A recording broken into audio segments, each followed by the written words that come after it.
Hi, this is Tom Alston. I want to give you another little tidbit. If you understand the concept of be, do, and have, you'll understand everything that you need to know to be a success, whatever your definition of success is. But I'm going to give you some stories from my life to help you understand this. I learned a long time ago that a lot of the things that I do have to do with time, collapsing time, and assuming beingness, okay? So I'll tell you a couple of stories. I was working for a large retail organization in their trainee program. I was in my early 20s, and the district manager, who was 3 or 4 slots ahead of me, came in to interview me about where he was going to decide where he was going to send me to become an assistant manager. So he asked me, what kind of store do you want to start in? Well, in our structure, we had triple A's, which was the highest, and then double A's, and then single A's, and then there was a couple B's and C's, I think.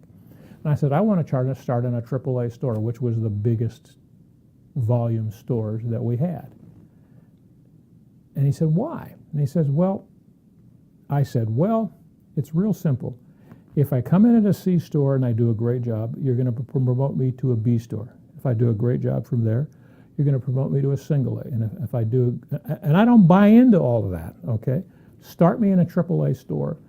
I'll find out rapidly whether I'm any good at it, and I'll decide whether I want to do that job for this company in the future or whether it fits me or not. And it really pissed him off. It really made him mad. So what did he do? He promoted me, sent me to a store for training that was in a non-standard layout. We worked for a large retail organization that built its own stores, so all of them looked the same. He sent me to a store where they had taken over the lease of an old grocery store. So even though it was one of the top volume stores in the organization, it was compressed into about 25% of the floor space, retail floor space. And it was still a AAA volume store. And no one there spoke English. So from his mindset, because he was a structure guy and he was able to move up, he was a district manager and he'd come through the company and spent all these levels of his experience to kind of go through a gradient training and get up all these levels of successes, that I had decided that I was arrogant enough that I wanted to start at the top. And when I told him it saved me time, I apparently pushed his buttons. So he sent me to a store that was a non-standard layout and no one spoke English. He didn't bother to check with me. But at that time, I spoke the language of the people in that store. And he sent me to a place where I didn't have to follow the rules. I love not having to follow the rules. That is innate in me, that I don't want to follow the rules. I always want to do things my own way. So it worked for me, and I think it'll work for you too. Be that courageous. Take that. What I did was I just bypassed 6 steps of stores and all moves and disruptions for my family, and constantly go to new environments, which I now know is probably would have been a good thing. I would have experienced many different parts of the country, but for me it was about time. I've always wanted to skip 2 places quicker.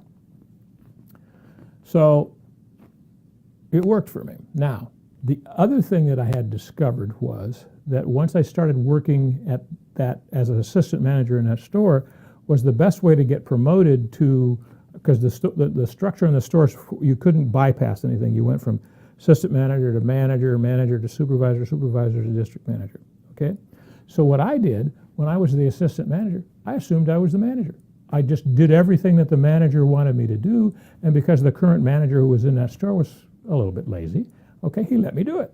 So, you know, and you'll find in large organizations, if you find a guy right above you that you will do that for him, okay, he will take you wherever he goes because he knows that you did all the work. Just a little segue, okay? But I found by assuming that I was already the manager, I started acting, that was the do part, as the manager, and I had all of the things that being a manager entitled me to, okay? And I used it to become a supervisor. I used it to become a district manager. And in 5 years I went from being a trainee to being promoted to their home office. So it worked for me. It worked, absolutely worked for me. So don't be afraid. Do something, well, actually be afraid. Do things that you're afraid of, because that's a successful step. And I can guarantee you it'll work for you. Now, what's the worst case scenario? You get fired. So what? Okay?